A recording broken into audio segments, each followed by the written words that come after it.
자, 그러면 뒤에 이어서 배상 책임의 성질이라는 부분이 있는데, 자, 여기는 그렇게 중요하게 생각하지는 않아도 괜찮은데, 조금 아까 이제 공무원이 위법하게 직무 수행을 해서 손해가 나면 누가 배상 책임진다? 국가배상법을 기준으로 보면 공무원이 잘못했는데 누가 배상 책임지도록 돼 있어?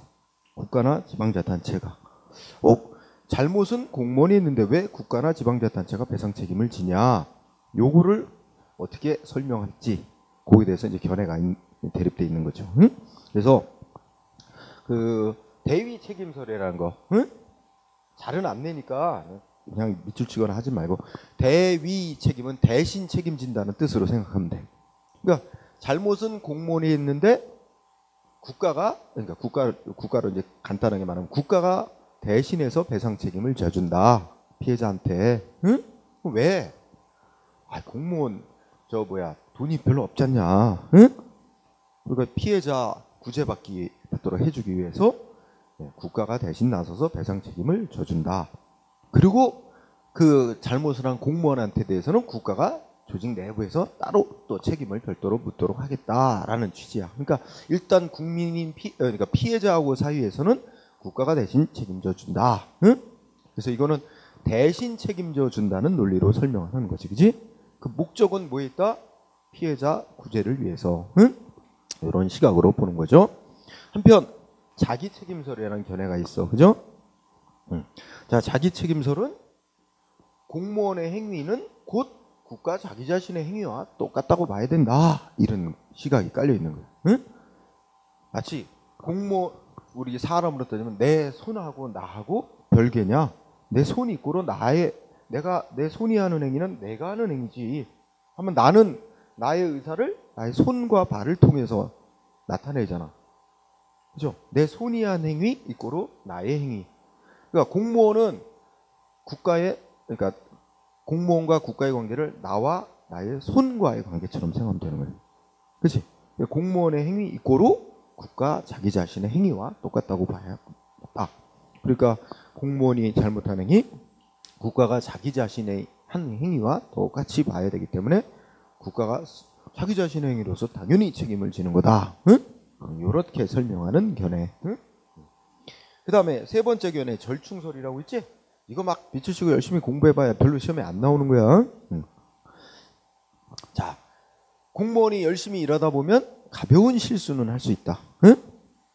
그런 경우는 그 공무원의 행위에 대해서 국가가 자기 자신의 행위라고 보고 이제 배상 책임을 지는 거로 보는 게 맞지만, 이 공무원이 자기가 하는 행위가 위법이라는 걸 이미 알면서 뭐 고의가 있었거나 중대한 과실로 위법하게 한 경우는 이건 도저히 공무원으로서 국가에 고용된 공무원의 입장에서 그 행위를 한 거라고 볼 수는 없고, 순전히 공무원 개인적으로 한 행위라고 봐야 돼서 원래는 국가는 배상 책임을 안 지는 거고 공무원이 책임을 져야 되는 거지만, 그렇게 해놓을 경우에도 배상을 못 받는 일이 피해자에게 많이 생길 수 있으니 그런 경우에도 국가가 배상 책임을 져주는 거로 하자. 그거는 대신해서 가해공무원을 대신해서 피해자한테.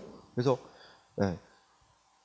자기 책임을 지는 경우와 대위 책임을 지는 경우 이렇게 이제 나눠서, 어쨌든 결론적으로는 국가가 배상 책임을 지게 돼 있잖아. 공무원이 경미한 잘못을 했든 중대한 잘못을 했든 하여튼 국가는 배상 책임을 지게 돼 있지. 그걸 어떻게 설명할 거냐는 얘기다. 자, 그래서 이와 관련돼서 뭐 밑에 판례도 드러났는데 결국은 이제 여기 있는 거 별로 그렇게 신경 쓰지 마. 그 정도로 보고, 대신에 오른쪽에 567페이지가 중요한 이론입니다. 왼쪽 거하고 연관성은 있긴 있는데 하여튼 4번 우리가 궁금해진 거, 우리가 지금 공무원이 위법하게 직무 수행에 손을 끼치면 국가나 지방자치단체가 배상 책임을 진다고 돼 있는데, 그러면 공무원한테는 책임이 없는 거냐 하는 질문이죠. 그래서 가해 공무원의 배상 책임이 있느냐?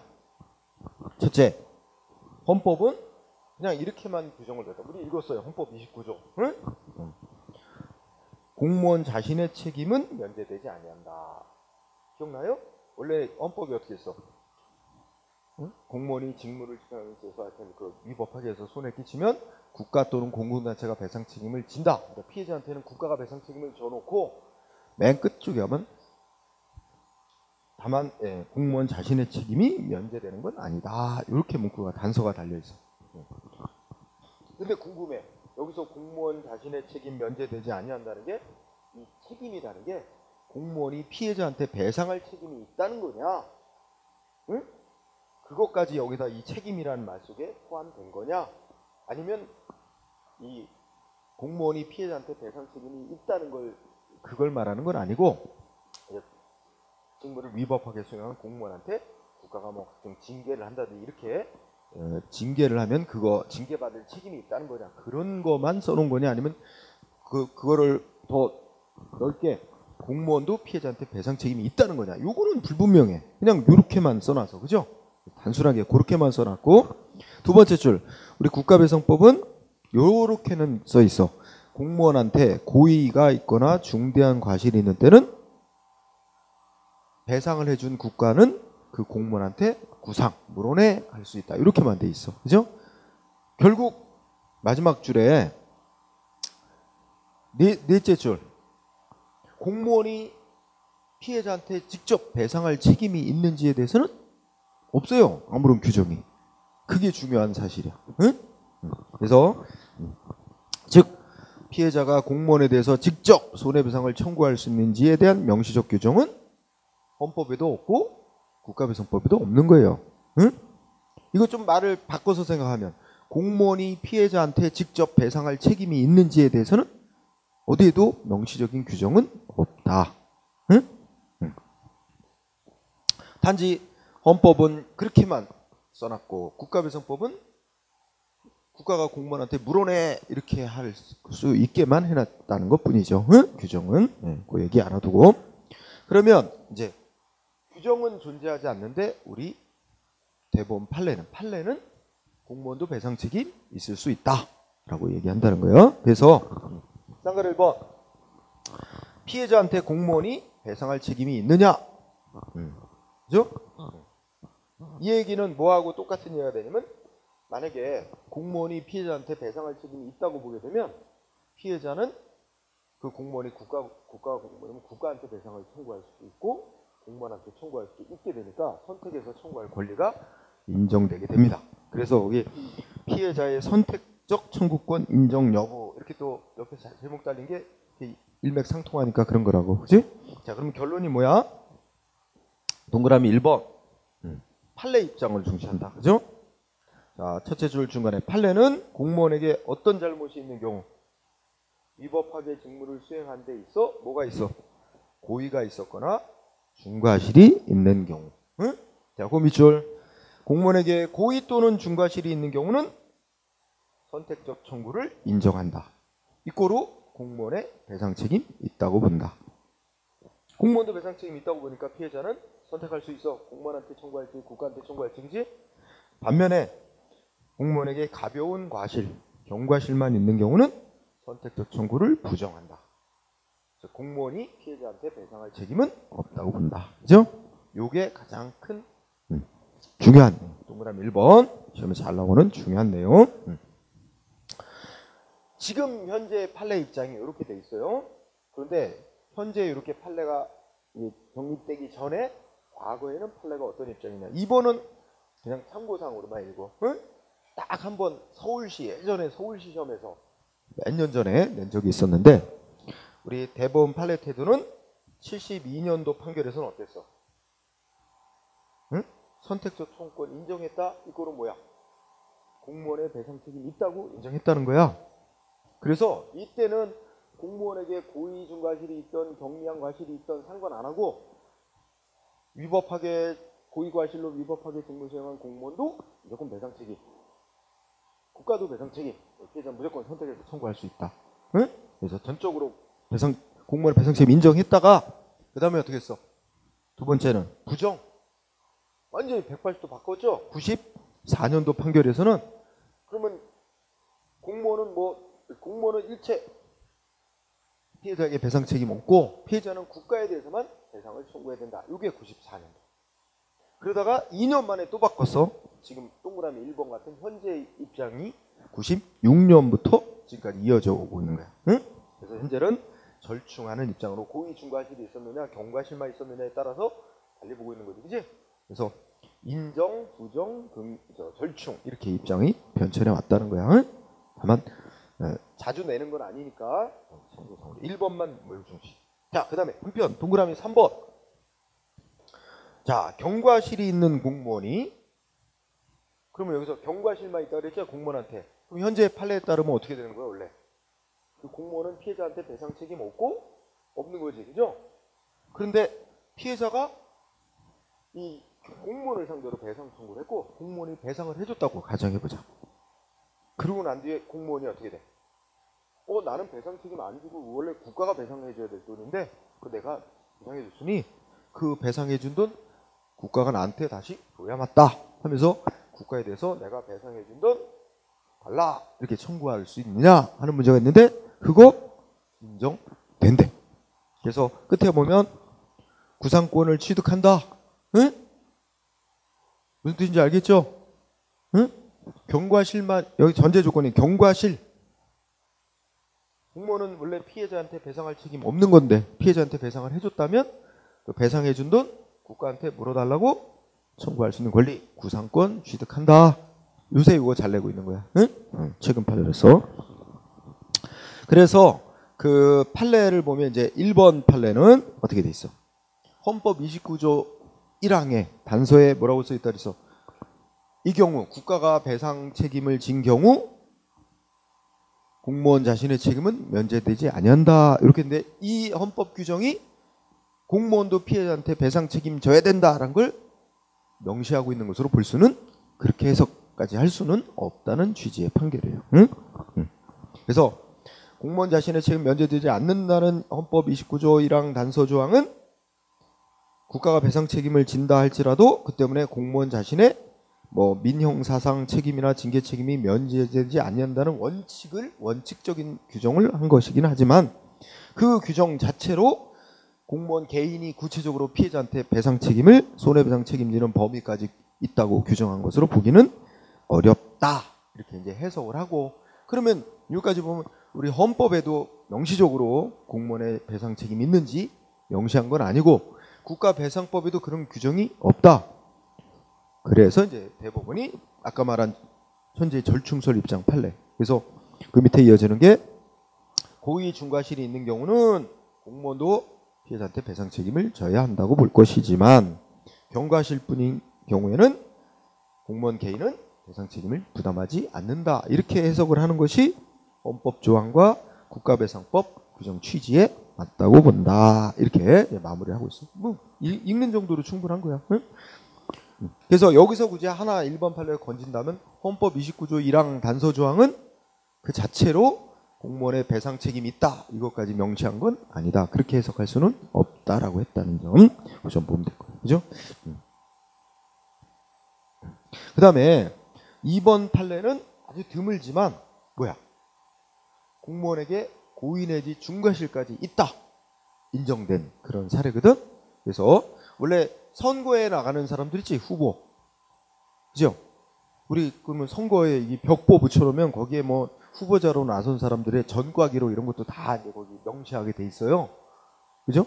그러면 이 전과 기록 있는 후보자인지 아닌지 알아보기 위해서 이제 그 후보자들에 대해서 인적사항을 경찰에게 통보하면 경찰이 그 후보자에 관한 전과 기록 같은 거 있나 찾아보고 있으면 다 그대로 통보를 다시 해줘야 되거든. 근데 경찰 공무원이 어떻게 했대? 어떤 후보자 전과 기록이 있는데 그거를 알면서도 안 보내준 거야. 그러니까 전과 기록 없는 것처럼 보내준 거지, 그죠? 그런 사건이었어, 그죠? 그래서 2번 쭉 나가면 이제 중과실이란 이런 건데, 그죠? 어쩌고저쩌고해서 자, 다음 페이지 가보자. 그러면 568페이지 공무원 갑이 내부 저산망을 통해서 을이라는 사람이 이제 선거에 나갈 후보자야. 응? 그 을에 대한 범죄 경력 자료를 조회하여 전과가 있다는 걸 확인하고도 경찰 공무원이 후보자가 전과 기록이 있다는 걸 확인하고도 이를 기재하지 않은 않고 이제 보내준 거야, 답변을. 응?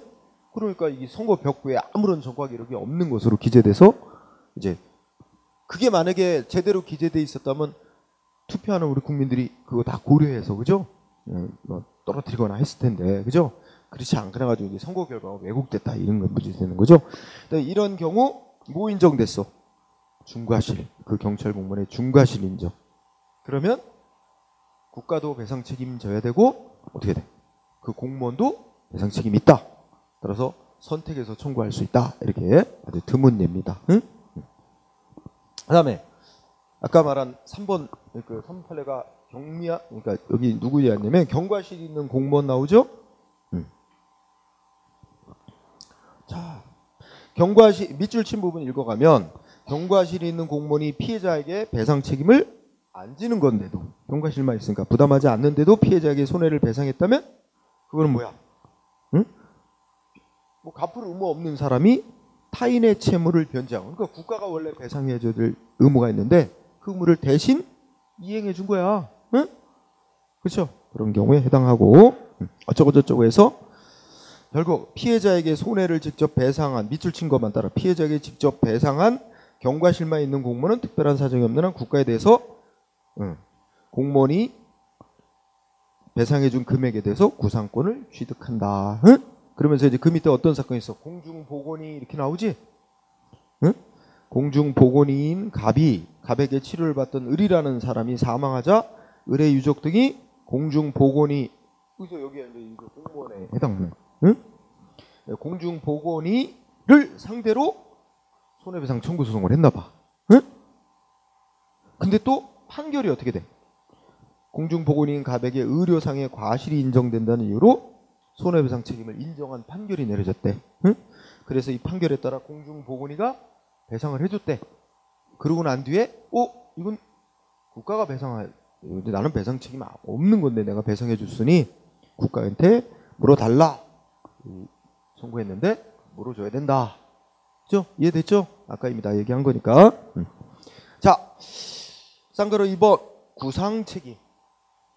구상책임은 피해자가 누구를 선택해서 배상을 받아갈 때 국가를 선택해서 배상을 받아갔고 그 다음에 국가가 조직 내부에서 가해 공무원한테 너 배상해준 건 배상해준 건 물어내. 이게 이제 구상책임 묻는 거야. 그죠? 근데 요거는 국가배상법이 명시해놨지? 뭐라고 명시해놨어? 동그라미 1번. 응?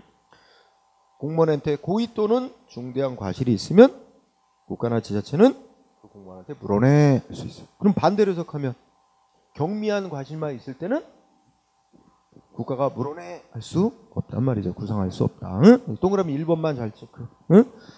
그래서 고의 또는 중과실이 있느냐 공무원한테 경과실이 있느냐는 두 가지의 이제 차이를 가져오죠. 두 가지 경우에. 하나는 뭐야? 하여튼 고의 중과실이 있으면 공무원도 배상 책임이 있고 근데 피해자가 공무원한테 청구하지 않고 국가한테 청구해서 배상 받아갔다면 국가가 공무원한테 물어내 할 수도 있는 거다. 그죠? 경과실만 있다면 공무원은 배상 책임 안 지는 거고 응?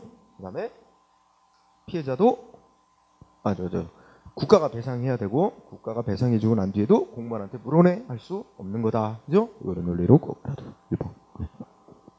자, 그 판례와 관련해서 판례. 자, 1번 외우지 않아도 돼요. 응?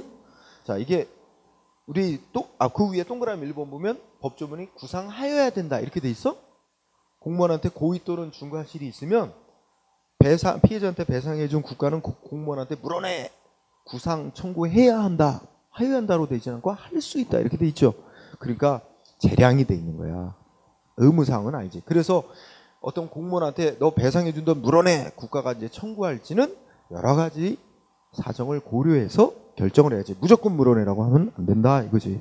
응? 그래서 판례 1번 외우는 게 아니고 국가가 고의 또는 중과실이 있었던 공무원한테 물어내 하는 구상권 행사는 그 공무원의 직무 내용, 그 직무상 위법 행위가 이루어진 상황, 손해가 발생하는데 공무원이 얼마나 기여했나, 평소의 근무 태도, 그죠? 또 이런 직무상 위법 행위가 일어나는 걸 방지하기 위해서 국가나 지방자치단체가 얼마나 그 공무원 직무 수행에 배려해줬나? 응? 뭐 이런 거 다 종합적으로 참작해서 뭐야? 그 가해 공무원한테 너 배상해준 돈 물어내 이거야. 구상권 행사할지를 결정해야지 무조건 물어내 하는 건 아니다라는 취지입니다. 그 정도 읽고 됐으면 돼요. 자, 그 다음에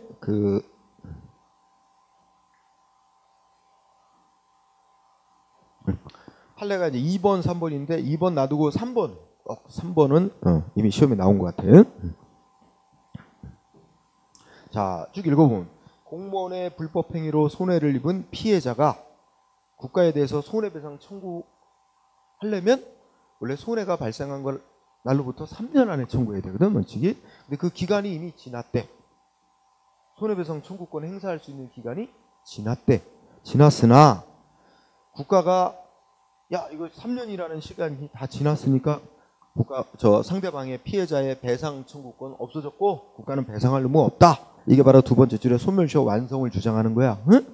근데 그렇게 주장하는 게 이른바 신의성실의 원칙에 위반하는 권리남용으로 허용될 수 없는 경우가 있어. 그러니까 특히 이제 어떤 경우가 있냐면 예를 들어 이건 뭐 빗대서 얘기하면 예를 들어 여러분들 그 송강호 주연의 변호인 영화 이런 거 봤지. 거기 보면 이제 국가가 막 없는 죄를 만들어 이런 고문해서 막 자백하게 만들고 그죠? 유죄 판결 내고 뭐 옥살이 시키고 막 그랬다고 치자. 그러면 그 유족들이 그 국가기관의 위법 행위를 이제 입증을 해야 손해배상을 받을 수 있는데 이거 입증이 너무 어려운 거야. 국가기관이 그거를 국가가 불법을 저질렀고 권력을 이용해서 그리고 그 증거자료 같은 것도 다 은폐하고 다 공개도 안 해주고 다 비밀로 지정해놓고 그러면 피해자들이 입증할 수가 없어요. 그러니 피해자들이 증명을 할 수 없는 동안에 뭐야 3년이라는 시간이 지났다. 그때 손해가 생긴다고. 이랬다고 이제 배상 책임 없어. 이런 식으로 국가가 주장하는 것 신의성실 원칙 위반. 그래서 권리남용 이래갖고 허용 안 된다. 그럼 어느 때부터 따지냐? 그런 경우는 이제 개인이 그 국가의 권력 행사가 위법하게 이루어진 걸 증명이 어려우니까 이제 우리나라 이제 90년대 후반에 보면 무슨 과거사 진상규명위원회, 뭐 진실화해 무슨 위원회 이런 거 만들어 놔가지고 국가가 만들어 가지고 거기다가 이제 그런 억울한 일, 응? 이런 거 조사해달라 신청을 받아가지고 거기서 이제 국가기관이 조사. 그래서 과거에 국가 권력에서 이렇게 위법한 행위가 이루어졌다. 이게 이제 거기서 국가기관에서 밝혀지면 그때부터 이제 그 피해자나 유족들이 그 시점부터 3년 안에 손해배상 청구하면 된다. 그때부터 시간을 따져주는 거야. 그러니까 그 전에 막 그 고문행위하고 이루어졌을 때부터 벌써 30년이 지났는데 이제 와서 손해배상 청구 주장하는 거는 소멸시효가 끝났다. 권리 행사할 수 있는 시간 지났다. 해가지고 국가가 배상 책임 없어. 이렇게 주장하는 거 허용 안 되는 경우가 있단 말이야. 응? 자, 그래서 결국 어떻게 했어? 국가가 배상을 해줄 때 배상 책임을 이행한 경우에는 자, 국가 측에서 소멸시효가 완성됐다고 주장한 게 권리남용에 해당하게 된 원인 행위와 관련하여 공무원이 그 원인이 되는 행위를 적극적으로 주도했다는 등의 특별한 사정이 없는 한 국가가 공무원에게 물어내 구상권 행사하는 건 허용되지 않는다. 응? 이 끝부분이 이제 시험에 쓰여. 밑에 세 줄. 소멸시효 완성 주장이 권리남용에 해당하게 된 원인 행위와 관련하여 공무원이 그 원인이 되는 행위를 적극적으로 주도했다는 등의 특별한 사정은 어쨌든 여기서 잘 모르더라도 공무원이 그 손해배상 해주게 된 원인 행위 적극적으로 주도했다는 등의 특별한 사정이 없는 한 그 공무원한테 국가가 배상해준 거 물어내 구상권 행사하는 건 안 된다. 뭐 그런 정도 끝부분. 자, 그 다음에 5번째 자동차 손해배상 보장법에 따른 배상 책임. 여기는 국가배상법이 아니라 자동차 손해배상 보장법. 그죠? 그러면 여러분 공무원이 됐든 공무원이 직무를 수행하느라 자동차를 운행하든 우리 민간 개인들이 자동차를 운행하다 사고를 내거든. 자동차 운행이라는 사고에 대한 배상에 대해서는 다 이 법이 적용되는 거야. 응? 그래서 뭐라고 써있나 봐. 자동차 손해배상 보장법 제3조 읽고 지나갑니다. 자기를 위하여 자동차를 운행하는 자는 그 자동차의 운행으로 다른 사람을 사망 부상케 한 경우에는 그 손해를 배상할 책임을 진다. 이렇게 돼 있다는 거예요. 그죠? 자, 그러면 일단 알아둘 사. 자, 그 밑에 읽어볼까요?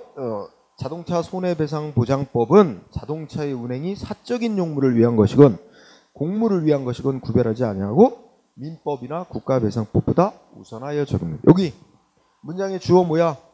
자동차 손해배상보장법은 두째 줄 국가배상법에 우선하여 적용된다. 응?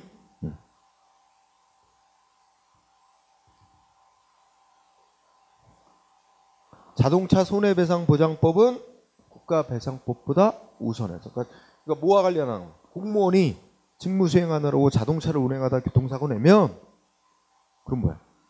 우선적으로 자동차 손해배상법에 먼저 적용된다. 응? 국가배상법보다 우선하여 그 사실을 알고. 그러니까 자동차 운행으로 인한 사고에 대해서는 이게 특별법으로 우선 적용되는 거야. 응? 자, 그 다음에 그래서 그 밑에 설명이 또 나오잖아. 일반적으로 공무원의 공무집행상 위법 행위로 인한 공무원 개인 책임의 내용과 범위는 민법과 국가배상법 규정과 해석에 따라 정해질 것이지만 자동차 운행으로 인한 이렇게 발생한 손해에 대한 공무원의 배상 책임 내용과 범위는 자동차 손해배상보장법에 따라 이루어져 있는 거다. 읽고 지나간 뒤에 자, 여기 대해서 뭐 여러 가지 논점이 있지만 시험과 관련되는 건 1번. 판례 1번. 여러분들이 1번 공부할 때 공무원이 직무를 수행하느라고 누구 차를 운행하는지 그걸 중시해. 누구 차를 운행한대? 자기 차. 공무원이 직무를 수행하느라고 자기 차를 운전하다가 사고를 냈어.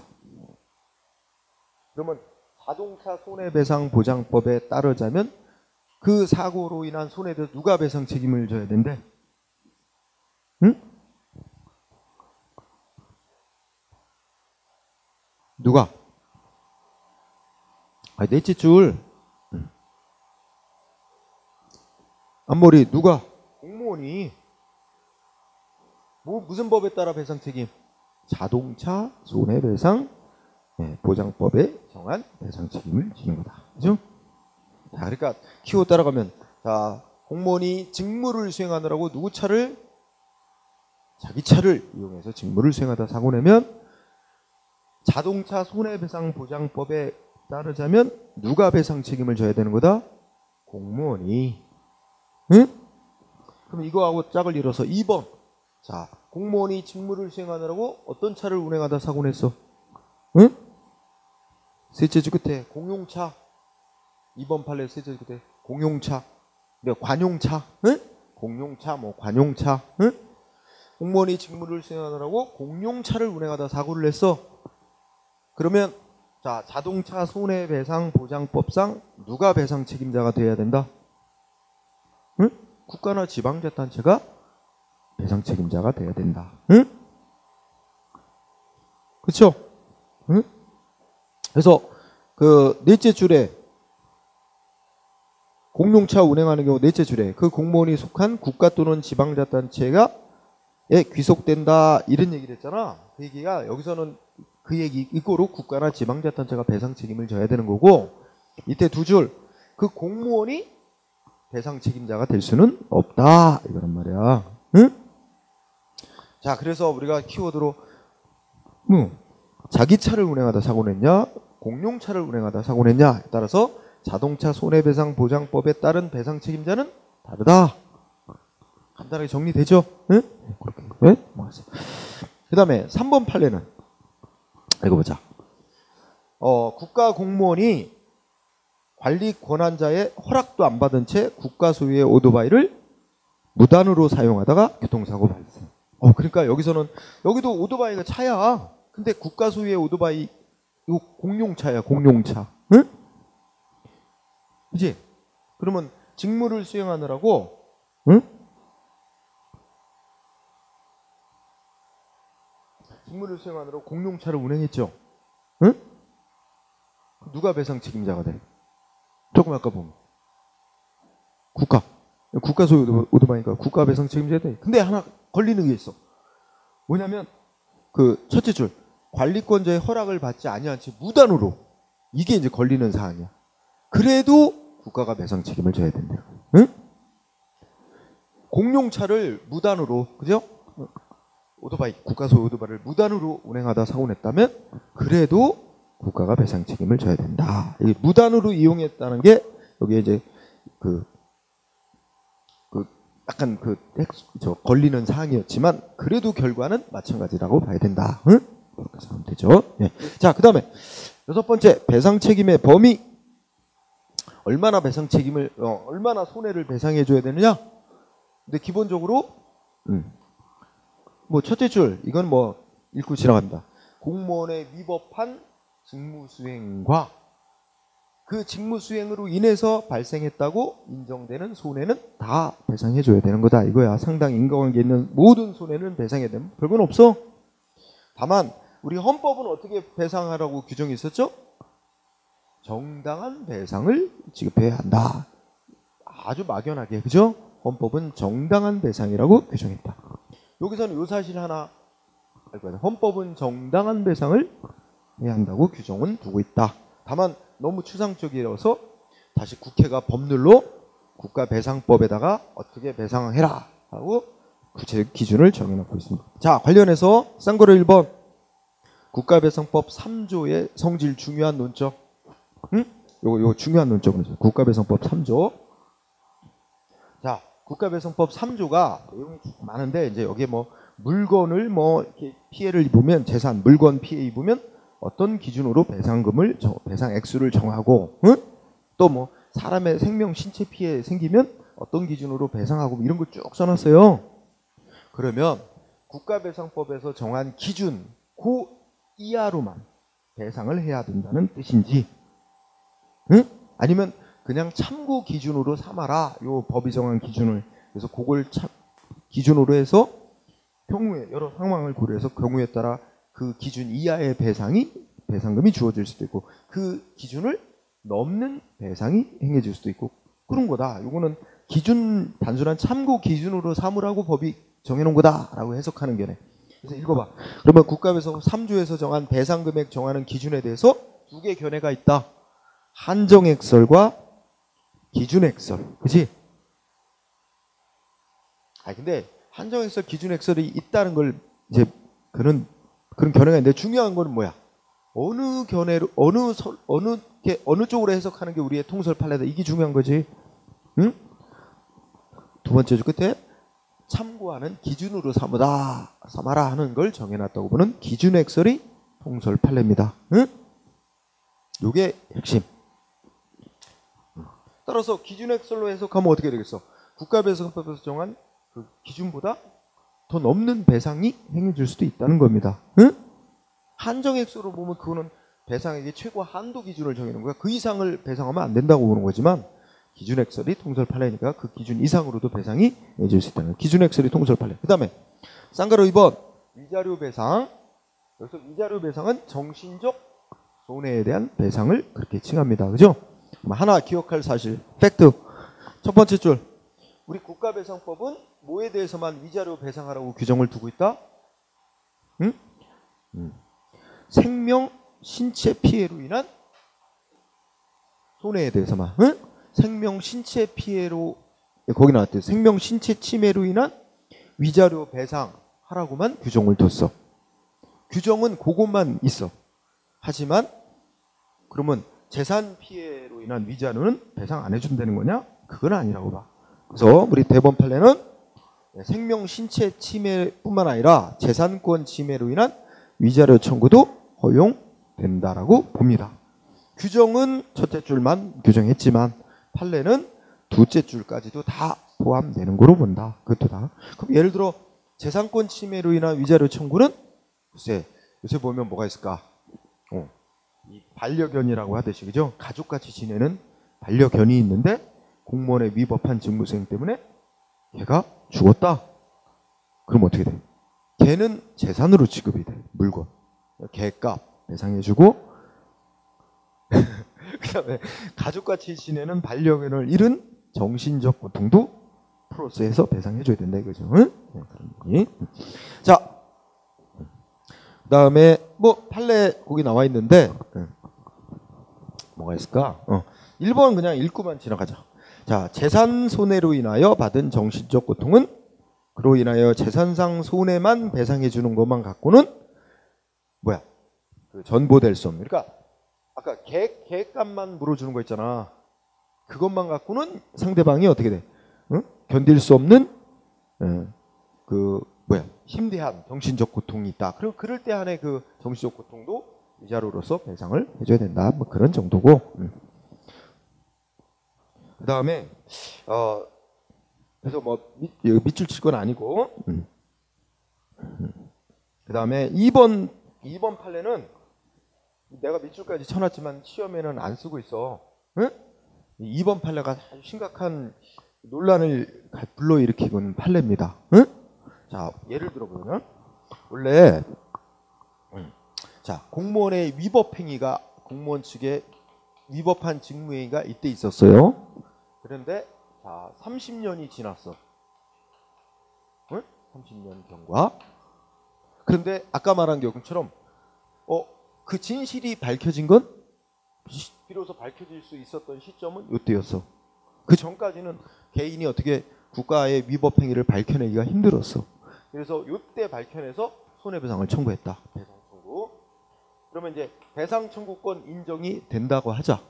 그러면 얼마만큼 배상해 줘야 되냐? 예. 손해가 생긴 때로부터 30년 배상 받을 때까지의 청구해서 받을 때까지의 요때 받는다고 치면 이때까지의 30년간의 손해에 대해서 배상을 해줘야 됩니다. 그러면 원래 발생한 피해가 1억이 있다고 치자. 그런데 이자 30년간의 이자가 플러스 됩니다. 이자가 더 클 수 있어요. 응? 본래 손해는 1억인데 1억에 대한 이자가 붙어갖고 오히려 이제 총액하면 뭐 5억이 될 수도 있어요. 응? 원래 제도가 이랬어요. 우리나라 이제 판례가 뭐 민법도 그렇고 손해배상해주면 손해가 발생한 날로부터 배상할 때까지의 이자를 낮춰서 배상해주고 있었어. 응? 있었어. 근데 우리 대법원이 판례를 바꿨어요. 응? 어떻게 바꿨어요? 2번을 보니까 자, 불법행위 시점, 그러니까 공무원들의 직무상 위법행위가 있었던 시점과 뭐 변론 종결 사이, 그러니까 여기서는 그냥 쉽게 생각하면 배상 판결 내리는 시점 그 사이에 장기간의 세월이 지나가지고 뭐 위자료를 산정하면서 반드시 참작해야 될 변론 종결 시의 통화 가치 등의 불법 행위 시와 비교가 상당. 그러니까 이 돈 가치의 변동이 되게 이제 그 사이에 크게 돈 가치가 변동이 크게 있었다면 어떻게 돼? 예외적으로라도 그 셋째 줄에 보면 지연 손해금 나오지? 지연 손해금이 이자. 손해배상 늦게 해주니까 그 이자. 이거는 그 위자료 산정의 기준시인 사실심 변론 종결 당일로부터 발생한다. 그럼 어떻게 돼? 이때까지 이자 안 주고 요때부터 배상금 줄 때까지 요때까지만 이자를 쳐주라는 얘기야. 응?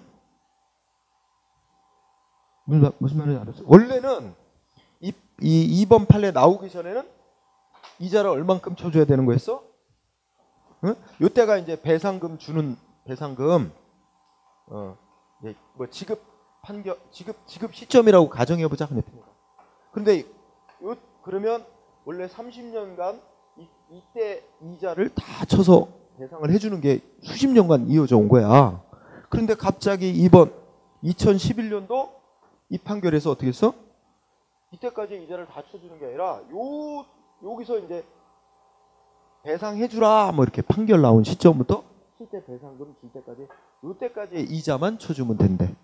어떤 상황에서 수십 년 동안 이제 통화 가치가 많이 변동된 경우에는, 응? 그렇게 함으로써 이제 배상금이 이자가 이제 막 줄죠, 응? 막 주는 그런 문제가 생깁니다. 응?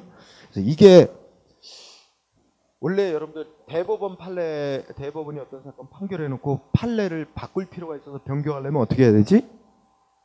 대법관 전원 합의체라 그래서 대법원 전원 모인 회의에서 뭐 3분의 2 이상 찬성 이래야 판례를 바꾸는 거야. 바꿀 수 있는 거야. 근데 이거는 대법원 전부 모인 회의에서 기존의 대법원 판례를 바꾼 거란 말이야. 사실상 근데 대법원 전원 모인 회의에서 바꾼 것도 아니고 대법관 3명이서 그 사건 재판하면서 의뢰해야 된다 그래가지고 이런 판결을 내려버렸어. 그럼 어떻게 된 거야? 기존의 대법원 판례 입장을 바꿔버렸는데 그래서 계속 논란이 생겨. 이건 대법원 판례를 실적으로 바꾼 건데도 대법관 전원회의체에서 바꾸지도 않고 3명의 재판관이 바꿔버렸다. 이거 있죠? 이것 때문에 이게 지금 문재인 정부 들어서 이제 논란이 되는데 지금 이명박근혜 정부 때 이랬단 말이야. 그래갖고 실제 이제 이런 사람, 우리가 아까 같이 뭐 고문당하고 막 투옥되고 해서 유족들이 이제 뒤늦게 30년 만에 배상을 받게 됐어. 배상을 받게 돼서 그 총 얼마 받냐? 예를 들면 한 30억 원 정도? 30억 원 정도? 응? 배상을 받게 됐다. 그런데 이제 먼저 무슨 판결을 하냐면 1심, 그러니까 예를 들어서 1심 판결에서 다 배상을 아직은 안 해줘도 일단 이 사람들 지금 굉장히 살기 어렵고 하니까 배상해줄 돈 중에 뭐 10억 원을 일단 먼저 지급해줘라. 아직 최종 판결 나오기 전에 먼저 지급해줘라 이런 식으로 결정. 그래서 국가가 그 피해자 유족들에게 먼저 한 10억 원 정도 줬어요. 응? 이게 뭐야? 이게 원래 손해가 5억이 있고 여기 이자가 25억이야. 아니 가정을 해보는 거야. 이자가 훨씬 더 크거든. 이래서 총 35억 원 정도를 이제 배상을 받게 될 건데 이제 1심 법원에서 일단 그 피해자들한테 뭐야 10억을 일단 배상해 줘라 이랬단 말이야. 그죠? 그래서 일단 이 사람들이 배상을 받았어. 10억을 일단 먼저 받아가지고 그 돈 가지고 어떻게 했어? 집도 하나 장만하고, 응? 살 집도 장만하고, 그 다음에 그동안에 자기한테 자기들 살기 어려울 때 도움 줬던 사람들한테 다 뭐 이렇게 저 빚도 갚고 또 뭐 이렇게 뭐 해줬대. 응? 그리고 이제 잔금만 이제 더 받으면 되는데 갑자기 이 판결이 나온 거야. 대법원이. 이거 배상금 이자 계산할 때 이렇게 해야 된다. 그러면 어떻게 될까? 배상금이 팍 줄어버리는 거야. 그러면 이자가 25억 정도 붙는 게 아니라 원래 손해 5억에다가 그 판결 변론 종결 시점부터 배상금 지급할 때 사이에 요 이자만 주니까 뭐 한 5억에 대해 뭐 한두 달 이자? 5억 2천만 원? 뭐 이거만 배상하면 된다는 이런 모양새. 그렇게 되니까 야 너한테 10억 먼저 나갔지? 다시 반환 청구하는 거야. 국가가. 응? 이거 다시 뱉어내라는 거야. 그러면 그 사람도 어떻게 돼?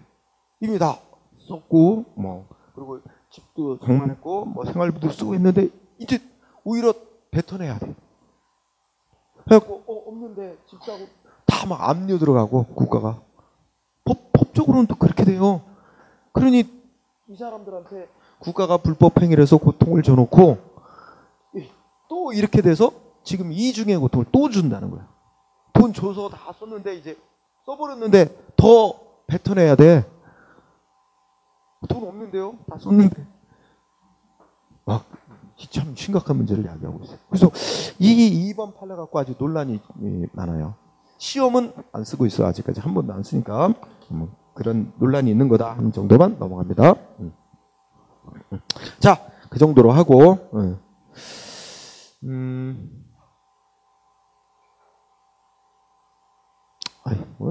자, 한번 시험은 실제 안 나왔는데 6번 판례 한번 체크해보자. 6번 혹시 여러분들 이 기사 본 적이 있는지 모르겠다. 우리 그러니까 예전에 참여정부 노무현 정부 때인가 뭐 이런 때는 이제 남북 화해 분위기 이래가지고 거기 파주 저쪽 올라가면 무슨 거기 뭐 경원선 전철 북한에 가장 가까운 시점이 무슨 도라산역이라고 있고 거기에다가 이제 무슨 뭐 벽화를 이제 그린 거야. 예술가가. 그 벽화 속에 뭐 약간 이제 뭐 이렇게 민중이라고 해야 되나? 민중들이 뭐 이렇게 뭐 봉기 뭐 걸기 뭐 이런 거 이제 뭐 요새로 하면 횃불 들고 뭐 이런 거 그런 것도 이렇게 그려져 있고 했나 봐. 그 시대에는 이제 그런 걸 국가가 이제 설치하도록 허용해서 설치했어요. 그죠? 근데 갑자기 이명박 정부 때인가 언제가 이거 이제 막 여기 읽어보면 그 설치 저작권자라고 해야 되나? 그 예술 작품 그 작가의 아무런 허락 동의도 얻지 않은데 막 뜯어버린 거야. 응? 거기에 대해서 문제 제기가 이루어졌고 국가가 배상해야 된다고 판결 내린 겁니다. 응? 그래서 그 한번 읽어보세요. 사건은 그런 거니까. 응? 국가의 동의도 본인 저작자의 동의도 얻지 않고 그죠? 막 그 설치했던 예술 작품을 강제로 막 철거한 행위는 위법이다. 응? 그래서 그 손해배상으로서 정신적 고통에 대해서 위자료를 지급해야 된다. 예, 판결 내린 사건이다. 예, 읽어보면 알 수 있을 거예요. 자, 그 다음에 공제. 공제는 한마디로 빼는 거야. 배상금에서 빼도록 한 거 있어. 그죠? 그래서 법조항이 있는데 방가로 1번 손익상계라 그래서 뜻은 뭐야? 손해와 이익을 서로 상쇄시키는 겁니다. 그래서 법조문이 있어. 뭐라고? 피해자가 손해를 입은 동시에 이익도 함께 얻은 게 있다면 이익 본 부분만큼은 배상해서 빼야 된다. 법이 명시했죠? 그 법조문 내용 그대로 알아두고요. 자, 다음 페이지 방가로 2번 과실상계. 공무원이 잘못해서 상대방한테 손해가 생겼지만 그 손해가 나는 데는 피해자 측의 잘못도 일부 있어. 그러면 어떻게 돼? 피해자의 잘못으로 과실로 인해 손해가 확대된 부분이 있다. 그러면 피해자의 과실로 인한 손해만큼은 빼고 배상해 준다 하는 얘기입니다. 그걸 과실상계라고 해요. 그죠? 근데 요거에 대해서 알아둘 거는 이 피해자 측의 잘못으로 인한 손해만큼은 빼도록 한다는 건 국가배상법에는 규정이 없습니다. 응? 그 옆에다 써놔. 셋째 줄에 밑줄 어디 규정이 있다고? 국가배상법 시행령에. 그러니까 그 국가배상법 법률 하위법인 대통령령에서 규정을 해놨지 국가배상법 자체에서 규정하고 있지는 않은 거라는 거야. 응? 그래서 요 과실상계에 관한 내용은 뭐야? 국가배상법에는 규정이 없고 시행령에 규정이 있다. 응? 근데 이거를 틀리게 내면 국가배상법에 규정하고 있다 이렇게 낸단 말이야. 그건 아니고 시행령에 규정이 있다. 그 다음에 방가로 3번 중간이자 공제라고 해서 그 법조문 그대로 읽어봐줘. 그죠? 뭐 유족배상 하여튼 배상금하고 요양비를 한꺼번에 신청하는 경우 그랬죠? 아, 그러면 우리가 이제 이런 뭐 배상금 및 요양비 같은 거를 매달 뭐 얼마씩 이렇게 받을 수도 있고 일시의 전액을 한 번에 받을 수도 있고 이렇게 이제 허용된다는 얘기겠지? 그런데 아마 매달 얼마씩 이렇게 나눠서 받게 되면 원래 이자가 붙는다. 응? 그죠? 이자가 붙어서 이제 조금 더 받게 되는 건데 이거를 일시에 한 번에 신청해서 전액을 한 번에 다 받게 되는 경우는 이자를 빼라는 거야. 빼고 저래. 중간 이자를 빼야 한다. 근데 여기에 포인트 중간 이자 빼는데 이자 공제하는 방식이 있죠? 이자 빼는 방식은 어떤 방식으로? 응? 두 번째 끝에 보니까 단할인법. 단할인법인 호프만 방식으로 빼도록 돼. 우리가 호프만 방식이 뭔지는 뭐 나도 잘 모르고, 응? 판사도 이거 판사가 계산해야 돼. 판사는 또 이것도 알아야 돼. 이게 다 계산법이 있어. 딱 입력하면 나오게 돼 있을 거야. 응? 그러니까 거기 단할인법은 우리가 이자 뺄 때 우리 그런 거예요. 달리 발음을 달리라고 해야지. 단리인데, 그렇지? 복리. 이자 줄 때는 어떻게 돼? 우리가 은행에서 이자 쳐서 받을 때는 복리로 계산해서 받는 게 유리한 거 아니에요? 그죠? 근데 내 돈을 빼갈 때는 복리로 이자 빼가면 안 좋지.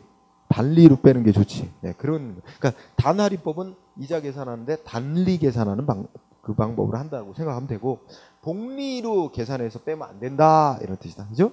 그래서 단할인법은 단리 이자. 응? 발음이 이상해진다. 예? 그래서 공부하는 요령은 일단 일시에 한꺼번에 신청할 때는 중간 이자를 빼도록 했는데 빼는 방식에 대해서는 단할인법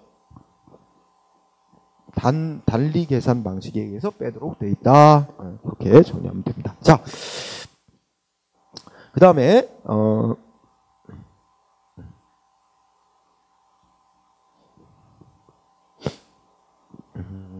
판례에 있어서 공제하는 거와 관련된 건데, 자, 판례 1번 한번 읽어볼까요? 공무원이 직무 집행하던 중 다른 공무원의 불법 행위 때문에 사망이라는 피해를 입었대. 응? 이 경우 사망한 공무원의 유족들이 국가배상법에 의해 국가로부터 사망한 공무원의 손해에 대해 배상금을 지급받았다면 공무원연금관리공단은 그 유족들에게 같은 종류의 급여에 해당하는 유족보상금에서 그 상당액을 공제한 잔액만을 지급하면 되고, 그러니까 이제 공무원이 피해자지. 그러면 근데 이 사람이 먼저 뭐 신청했어? 다른 공무원의 위법한 직무수행 때문에 이 공무원 피해 입었다. 사망이란 피해 입었으니까 국가를 상대로 손해배상을 청구해서 손해배상금을 받았죠. 이거 받고 그 다음에 또 공무원이기 때문에 공무원연금관리공단에 유족보상금을 신청을 했는데 그 유족보상금은 손해배상 성격하고 비슷한 성격을 갖는 거라서 그 유족보상금에 줄 거에서 배상금 준 거만큼 액수를 빼고 유족보상금을 주면 되는 거라는 거야. 응? 그 중첩적인 성격에 해당하는 돈은 빼고 주면 되는 거다. 이런 얘기죠.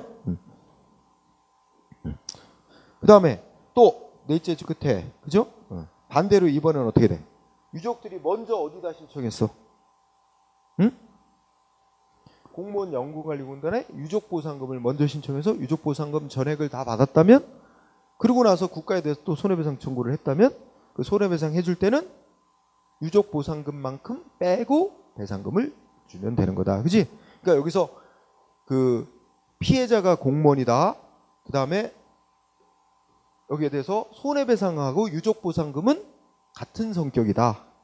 그러니까 둘 다 전액을 주면 이중 되니까 그 중첩되는 만큼은 빼고 하나는 빼고 줘야 된다. 그런 얘기죠. 공제하고. 응? 이해됐죠? 그러나 2번은 어떻게 돼? 자, 출발이 이렇게 되지. 국가유공자 예우에 관한 법률에 의한 보상 제도는 손해배상하고는 성격이 다른 거래. 응? 이 출발 딱 이렇게 되죠? 그건 성격이 다른 거기 때문에 공무원이 국가로부터 국가유공자 예우에 관한 법률에 의해 간호수당을 매월 지급받아 왔다 하더라도 앞으로 또 계속 그러면 이 간호수당 주니까 손해배상에서 해주는 거에서 빼면 된다 안 된다? 응? 공제하면 안 된다는 거지? 왜 안 된다 그랬어? 성격이 다른 거니까 그렇다는 거지. 응?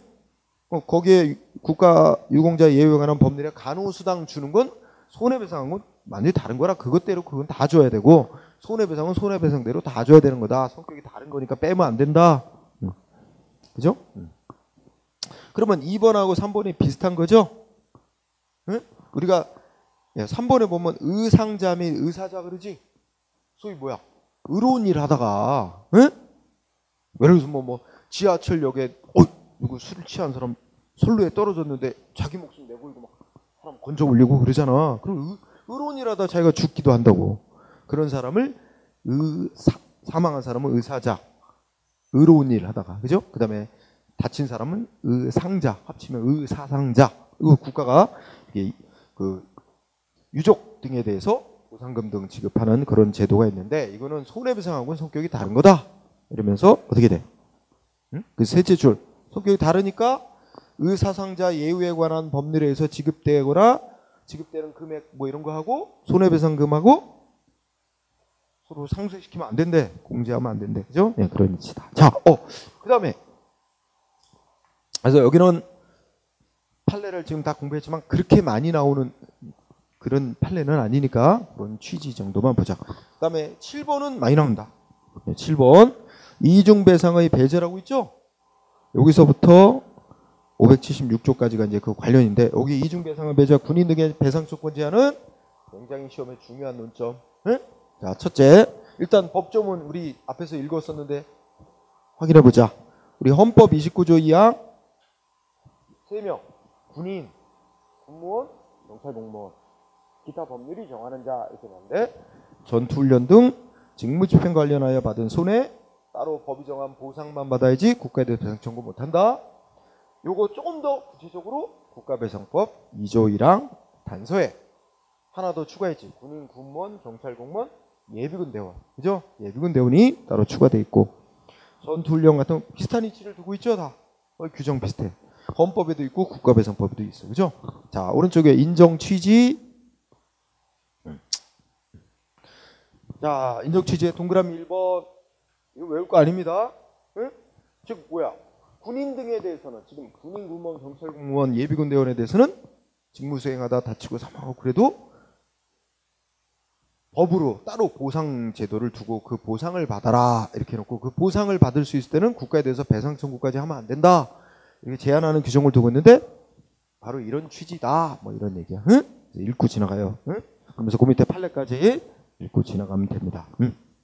그런데 이거에 대해서 비판하는 견해들이 많단 말이야, 학자들이. 응? 자, 우리 판례는 뭐 위험성이 높은 직무에 종사하는 자에 대해서 국가가 국가에 대한 보상 차원에서 별도의 보상제도를 두고 보상을 해준대, 그지? 근데 학자들이 보상과 배상은 기본적으로 다른 거다. 응? 그런데 왜 이걸 국가가 별도로 보상을 해준다는 이유로 손해배상을 못하게 막냐 해서 비판이 많단 말이야. 응? 그런데 어쩌고저쩌고 해서 비판이 많은데 넷째 주 끝에 우리 헌법재판소도 대법원도 다 뭐로 본다고? 응? 합헌으로 보고 있다. 요거 한 줄기 주지, 그죠?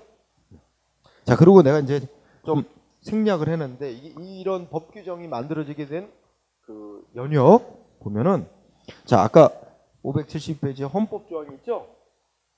자, 헌법 조항은 국가배상법 조항보다 늦게 도입이 된 거야. 그러면 맨 처음에 저기 1960년대 후반, 응? 국가배상법에 이 조항이 새로이 들어갔어요. 응? 왜 들어갔냐? 자, 박정희 대통령 때지. 자, 월남전에 참전했던 군인들이 돌아와서 자기 뭐 다치고 사망한 거에 대해서 뭐 상관이 위법한 직무를 뭐 지시했는지 어쨌든 어쨌든 월남전에 참전했다 돌아온 군인들이 국가를 상대로 손해배상 청구를 많이 하는 거야. 그랬더니 뭐야? 이 국가배상법에 이런 조항을 낸 거야. 그래서 니네들한테는 따로 법으로 별도의 보상하는 제도를 둬서 보상을 할 테니까 국가에 대해 배상하지 마, 청구하지 마라. 이렇게 막으려고 이런 조항을 만들어 둔 거야. 그랬더니 왜 군인 등 이런 요 사람들 다른 공무원들 다 되는데 왜 군인, 군무원, 경찰 공무원, 응? 이런 사람만 국가에 대해서 배상 청구를 못하게 막냐? 응? 이래가지고 이거 헌법에 정한 평등 원칙 위반되는 법률 조항이다. 이래가지고 위헌 신청을 또 했어요. 그런데 그 당시는 이제 헌재가 없었고 대법원이 판정을 했는데, 대법원이 뭐야? 맞다. 이 군인, 군무원, 경찰공무원 이 사람들만 국가에 대해서 배상 청구 못하게 제한하는 이 국가배상 조항은 헌법 위반이다. 무효 선언을 합니다. 그랬더니 그래서 일단 없어졌어. 없어졌는데 바로 이제 이른바 유신헌법이라고, 응? 박정희 대통령이 1972년 유신헌법 만들면서 그래? 이거 이 국가배상법 2조 1항 이 단서조항이 헌법 위반이라고? 그래? 그러면 헌법에 똑같은 규정을 도입해 놓으면 응? 뭐 헌법 위반이라고 주장할 수 없겠지? 그러면서 유신헌법에 다 똑같은 내용의 조항을 헌법의 규정을 다시 하기에 이른 거야. 그래서 이제 헌법과 국가배상법 모두에 이제 규정이 있게 됐죠. 지금은 이제 어떻게 된 거야? 이 국가배상법 규정이 위헌이라고 일단 말하기가 힘들어졌어. 왜? 헌법에 규정이 있으니, 헌법에 위반되는 법률 조항이다. 헌법에 똑같은 조항이 있으니 그렇게 말할 수가 없게 돼. 그래서 헌법재판소도 판결을 그렇게밖에 못 내리는 거야. 국가배상법 2조 1항 규정이 실질적으로는 이거 평등원칙에 위반되는 내용의 규정이다 이렇게 얘기는 할 수 있을지라도 일단 같은 내용의 규정이 헌법에 있으니 이걸 위헌인 규정으로 무효라고 선언할 수는 없다. 그래서 그냥 지금 현재 유지되고 있는 거다. 응? 어쨌든 그런 내막이 있다. 시험에 그런 것까지 내지는 않지만 설명을 한 겁니다. 자, 이 규정은 항상 논란거리가 되는 규정입니다. 응? 자, 우리가 외워야 될 거 573쪽 적용 범위. 자, 동그라미 1번 전투경찰 순경, 그다음에 두 번째 줄 공익근무요원, 경비교독. 응? 자, 이 세 세대에서 자 전투경찰 순경 줄여서 전경은 국가에 대해 배상 청구 제한받는 군인, 군무원, 경찰, 공무원에 해당한다고 봤습니다. 여러분 생각해봐요. 전투경찰, 지금 전투경찰제 이제 폐지가 됐습니다만, 전투경찰대원 군복무 대신에 어디 가는 거야? 군복무 대신에 경찰기관에 소속되어서 이제 대간첩작전 수행 등 이런 경찰 업무를 해요. 소속이 경찰 소속이에요. 경찰기관. 그래서 전투경찰대원은 신분이 경찰 공무원은 아니지만, 응? 그 군인, 군무원, 경찰 공무원에 포함되는 거로 본 거예요. 그래서 국가에 대한 배상 청구 제한받는 자에 해당한다. 그런데 두 번째 줄에 공익근무요원은, 공익근무요원, 경비교도대원 다 군복무 대신에 다른 데에서 근무하는 제도죠. 그죠? 경비교도대원은 군복무 대신에 교도소 경비대원으로 근무하는 제도. 이것도 지금은 폐지됐습니다만 예전에. 그래서 얘네들은 군에 속한 것도 아니고 군복무 대신에 하는 제도지만, 복무하는 제도지만 군대에 소속된 것도 아니고 경찰기관에 속한 것도 아니고 일반 행정기관에 속해 있잖아. 그죠? 그래서 얘네들은 공익근무원, 경비교도대원은 법이 말하는 군인, 군무원, 경찰, 공무원 어디에도 안 속하기 때문에 직무 수행하다 다치고 사망하면 국가에 대해서 배상 청구하는데 제한받는 자에 해당하지 않는다는 판결. 이거 꼭 외워두고요. 그다음에 동그라미 2번은 우리 헌법은 향토예비군 대원은 안 써놨잖아. 다만 법률로 정하는 자 이렇게 해서 그에 따라 국가배상법에는 예비군 대원이 하나 더 추가돼 있지. 왜 예비군 대원을 추가로 규정해놨느냐 또 문제 삼았지만 그럼 뭐 입법자가 합리적으로 알아서 정할 문제라고 봤기 때문에, 그래서 이번에 그 답번이라고 판결했다는 건 별 내지 않습니다. 응? 1번이 중요한 거고. 다만 이제 3번은 반대로 해석하는 거야. 자, 우리 국가배상법, 헌법이든 국가배상법 2조 1항 단서 등 끝부분이 어떻게 있어? 다른 법령에 의해 보상을 받을 수 있을 때에는 국가에 대해서 배상 청구 못한다는 거지. 반대로 뒤집어 해석하면 다른 법령에 의해서 군인, 공무원 등이 다른 법에 의해서 보상금을 받을 수 없을 때는 그럼 국가에 대해서 배상 청구하는 거 제한받지 않는다는 거지. 반대로 말하면. 응? 그래서 동그라미 3번의 키워드는 뭐야? 두 번째 줄. 군인 등이 보상을 받을 수 없을 때는 국가에 대해 배상 청구하는 거 허용된다는 겁니다. 응? 분명히 법은 다른 법에 의해서 보상을 받을 수 있을 때에는 국가에 대해 배상 청구 못한다고 돼 있는 거니까 국가로부터 별도의 보상을 받을 수 없는 때는 국가를 상대로 배상 청구하는 게 허용된다. 응? 자, 그 다음에 다음 페이지에 판례 1번. 판례 1번 보면 야, 경찰 공무원이 112 신고받았나 봐. 그죠? 신고받고 어디로 가? 사고 현장으로. 그죠? 출동하는 도중에 산에서 바위 굴러 내려가지고, 그죠? 순찰차 덮쳐서 경찰 공무원이 사망. 그럼 여기 봐. 경찰 공무원이 직무를 수행하다가 스스로 사망했어요. 그죠? 이거 그러면 국가에 대해서 손해배상 청구할 수 있느냐? 안 된다는 거야. 그지? 경찰 공무원이니까. 네. 그래서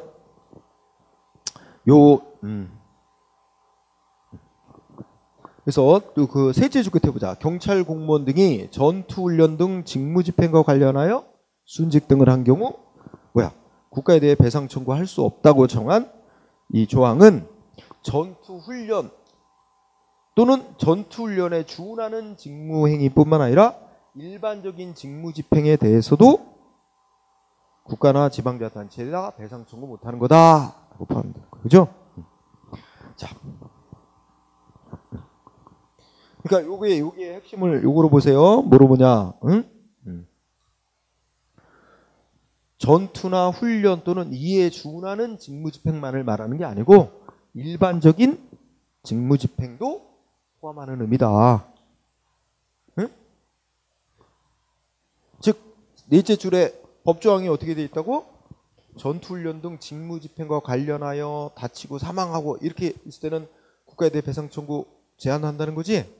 전투훈련 등 직무집행이란 꼭 전투훈련과 관련된 직무만을 말하는 게 아니고 일반적인 직무도 다 포함하는 의미라서 일반적인 경찰 공무원이 일반적인 직무를 집행하다가 다치고 사망해도 법이 정한 보상만 받아야지 국가에 대해서 배상 청구 못한다. 그러니까 1번에 경찰 공무원 지금 뭐야? 전투나 훈련 이 직무한 건 아니야. 일반적인 경찰 업무 수행한 거잖아. 수행하다가 사망했잖아. 이 경우도 지방자탄체 배상 청구 못한다. 이런 결론이 나온 거죠. 그래서 지방자탄체가 이거 우리는 배상 책임 청구 들어오니까 그 유족이 청구했더니 국가배상 2조 1항 단서에 따라 우리 지자체는 배상 책임 없다고 한 주장 그거 인정해 준 거 맞다. 이런 결론인 거지. 자, 2번은 어쩌고저쩌고해서 지금 이거는 지금의 법조항이 아니고 국가배상 2조 1항 단서가 개정되기 전에 옛날 법조항을 근거로 판결한 건데, 자, 연탄 거기 키워드가 뭐야? 밑에서 둘, 넷, 다섯째 줄. 딱 중간이네. 위에서 여섯째 줄. 경찰지서의 숙직실. 경찰지서 숙직실. 거기서 숙직하느라고 자다가 연탄가스 중독으로 경찰 공무원 사망. 그죠? 이거는 옛날 법조항을 기준으로 해서 이거 손해배상 인정했어 안 했어? 국가에 대해서 배상 청구권 인정해 줬어요? 안 해줬어요? 응? 말이 어렵지 끝에 가면. 네? 아니 그러니까 손해배상을 청구할 수 있는 권리를 부정할 수 없다. 무슨 말이야? 손해배상 청구할 수 있다고 인정했다는 얘기지, 그지? 이거는. 그래서 그렇게만 알아두면 돼. 잘은 안 되는 건데 내가 생각할 때 약간 정신이 약간 이상한 출제자가 들어가서네. 왜냐하면 이 판결은 지금하고 법조항이 다르게 돼 있을 때야. 거기 다 써놨더지만 옛날에는 전투훈련과 관련된 시설이라고 돼 있었어요. 전투훈련과 관련된 시설에서 사망하거나 다치거나. 근데 여기 숙직실은 전투훈련과 관련된 시설이 아니기 때문에 국가에 대해 배상 청구하는데 제한받는 거 아니다. 이런 취지의 골자였거든. 응? 지금하고 지금의 법조항은 좀 다르게 돼 있을 때야. 그래서 지금 그대로 낸다는 건 좀 바람직하지 않은데 그래도 내는 사람이 있다고 출제자가. 응? 그래서 그런 정도로 봐두고. 3번은 아까 한 얘기고 그 다음에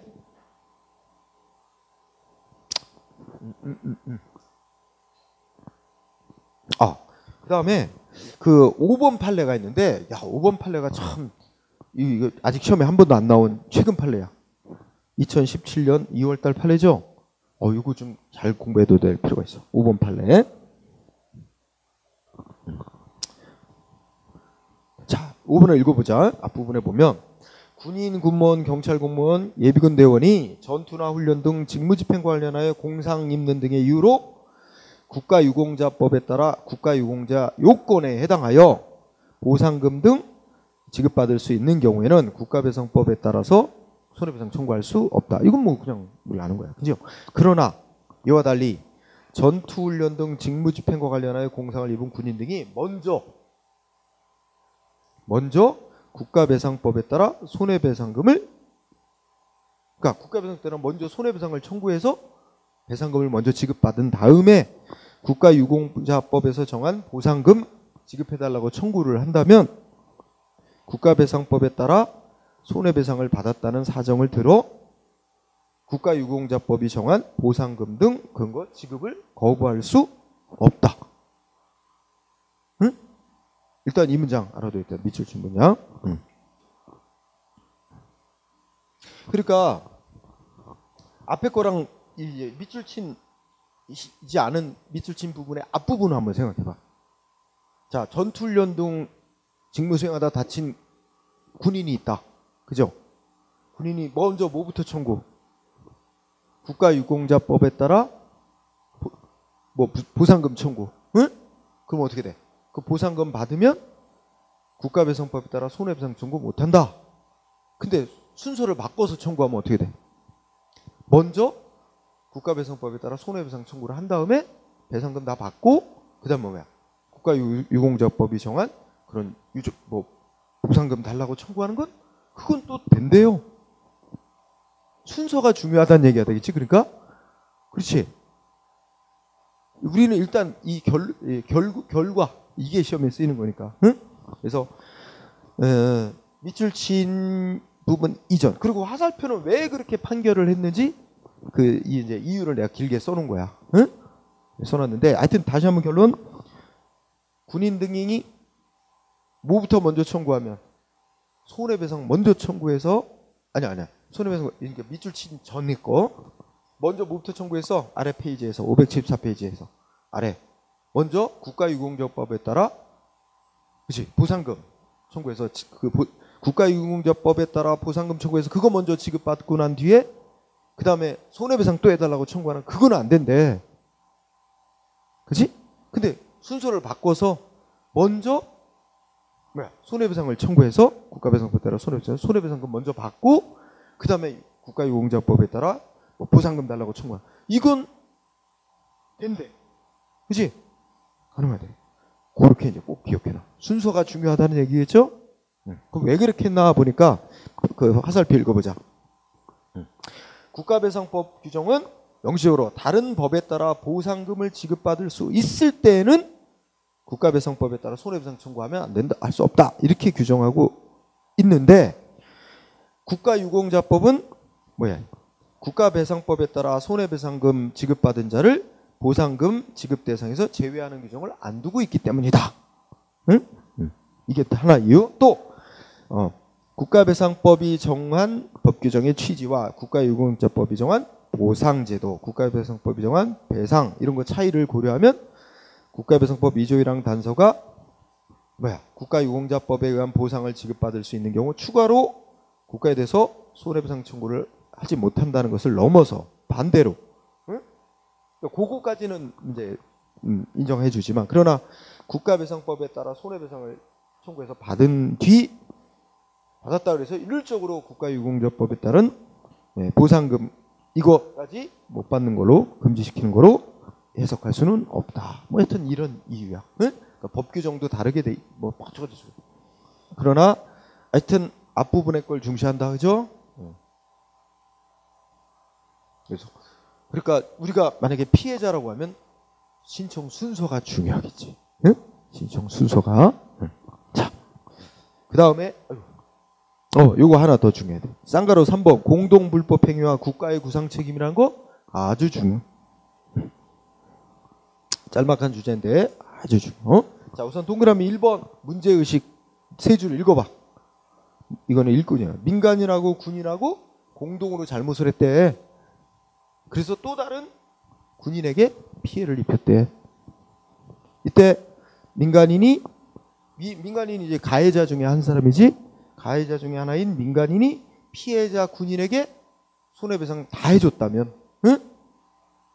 그러면 또 다른 가해자인 군인이 발생시킨 손해는 원래 국가가 배상해줘야 될 건데 그것까지 민간인 내가 다 배상해줬으니 국가한테 그 가해 군인이 발생시켜서 국가가 배상 책임질 부분 그것도 내가 다 배상을 해주니 그 돈만큼은 나한테 줘야 되는 거 아니냐 하고 국가한테 물어달라 청구할 수 있는지가 이제 문제라는 거야. 그죠? 이에 대해서 자 우리 공부해야 될 거 2번 두 가지 입장. 헌법재판소는 어떻다고요? 긍정. 인정한단 말이야. 요거 밑줄. 헌법재판소는 긍정.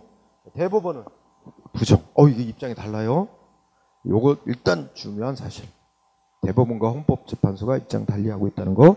그 다음에 그 옆에 대법원 입장. 문장 이어지죠? 대법원은 이렇게 본다. 요건 대법원의 입장. 대법원은 민간인은 피해 군인에게 발생된 손해 중 자기가 잘못한 부분만큼만 배상을 하면 되는 거지. 지가 배상해주지 않아도 될 국가가 책임져야 될 부분까지 지가 다 배상을 해줘놓고는 국가한테 그 돈 내가 다 물어줬으니까 그거 나한테 달라 구상권 청구하는 거 안 된대. 대법원은. 응? 민간인은 지가 잘못한 부분만큼만 배상하면 되는 거지. 왜 지가 배상을 안 해도 될 부분까지 다 배상을 해줘놓고는 국가한테 그 돈 놔줘 이렇게 청구하는 거 안 된다. 요거는 대법원 입장이야. 응? 그거 꼭 알아도 대법원의 입장에 따르면 그렇다는 거. 그죠? 자, 그러니까 자, 요거를 그림으로 한번 해석을 설명을 하면 자, 여기 민간인 A 자, 참mol구. 그다음에 군인 B, 군인 C. 자, 군인들은 또 군용 트럭 같은 거 몰고 뭐 군용 트럭인지 뭐 찌푸리 몰고 또 이렇게 군 업무 수행하는 거야. 그런데 이 둘이 얘가 이제 운전, 얘도 운전, 그죠? 둘이 양쪽 잘못, 양쪽 과실로 인해 사고가 발생했습니다. 교통사고가 났어, 그죠? 그래갖고 이 군인 C가 사망을 했어요. 응? 그러면 얘네 둘이 누구야? 공동의 가해자야. 응? 공동의 가해자. 그래서 얘가 군인 C가 피해를 입었어.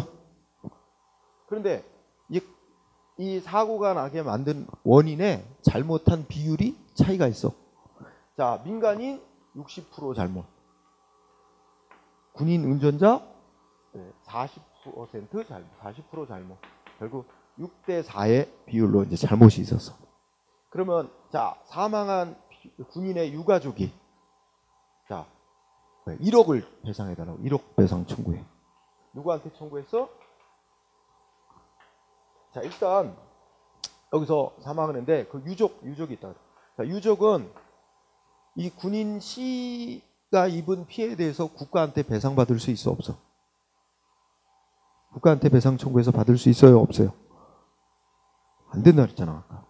군인, 군무원, 경찰 공무원, 예비군대원이 직무집행 중 손해를 입은 경우에는 따로 법이 정하는 보상금 따로 정해놨어. 그래서 여태는 이 가해 군인이 잘못해서 발생시킨 피해에 대해서 국가로부터 배상 못 받습니다. 그러니까 여기 대해서는 배상을 받을 수 없는 거고 따로 별도의 법이 정한 보상금만 받아야 되는 거야.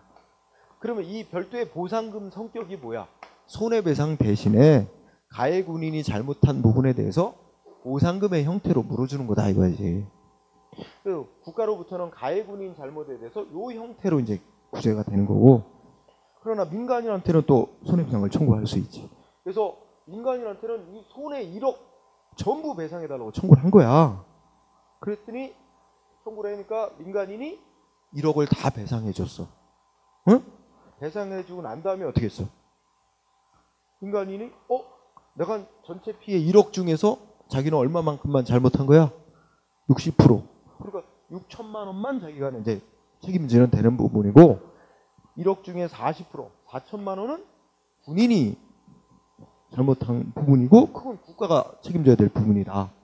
근데 내가 피해 1억 다 배상을 해줬으니 민간인 A가 국가한테 얼마 달래? 4천만 원. 응? 이 가해군이 잘못한 40%에 해당하는 책임도 내가 다 져줬으니 민간인이 여기다가 4천만 원 나한테 줘야 된다 하고 이게 청구를 한 거야. 그러면 그럼 국가가 이거 물어줘야 되느냐? 4천만 원. 자, 여기 대해서 헌재는 간단히 얘기하면 물어줘야 되는 거다. 이런 입장이야. 그게 판례 1번에서 말한 거야. 밑에 판례 1번이 있는데 그건 한번 읽고 지나가고 판례 1번이 결론이 뭐야? 동그라미 2번에서 헌법재판소는 긍정한다 얘기한 말이야. 그러니까 헌법재판소는 이거 물어주는 게 맞는 거다. 응? 구상권 행사 허용된다라고 보는 거야. 판례 헌재는. 그러나 대법원은 어떻게 돼? 하는 거야. 이제 헌재는 이게 된다 보는 거고 대법원은 안 되는 거다 이렇게 본다는 거죠. 그죠? 청구해봐야 국가는 물어줄 의무가 없다 이렇게 결론이야. 그죠? 그럼 왜 그렇게 볼까? 우리 대법원을 입장을 생각해보면 대법원은 가해 군인이 잘못해서 생긴 손해에 대해서는 국가는 별도의 보상금의 형태로 유족들한테 주지 않냐. 그럼 일종의 4천만 원에 해당하는 정도의 별도의 보상금을 준 거다 이거지. 근데 유족이 민간인한테 청구를 해서 1억을 다 배상을 받아가고 민간인이 다시 그중에 4천만 원만큼을 국가한테 물어달라고 청구해서 국가가 만약 4천만 원을 주면 그럼 어떻게 되는 거야? 가해 군인이 발생시킨 손해에 대해서 국가는 보상금의 형태로 물어주는 데다가 또 이 형태로 4천만 원을 또 주게 되는 꼴 아니야? 그럼 이중으로 배상하는 게 되지 않느냐? 이런 관점인 거야. 그래서 대법원은 이거 달라고 청구해도 하면 안 되고 못 주는 거고, 지금 민간인은 왜 이 40%까지 왜 책임을 지냐? 민간인 너는 네가 발생시킨 손해만큼 60%에 해당하는 손해만큼, 즉 6천만 원만, 얘가 1억을 달라고 청구해도 너는 6천만 원만 배상하면 되는 거다. 왜 지 책임질 범위까지 다 넘어서 배상해 줘놓고 그 돈 달라고 하느냐? 안 된다 하는 게 이게 대법원 입장이고. 응? 그래서 그 판례 2번이 대법원의 입장을 나타낸 거예요. 응? 그래서 뭐 참고로 읽어보고, 그래서 어쨌든 우리 대법원은 민간인은 얼마만큼만 이 유족에게 배상하면 된다?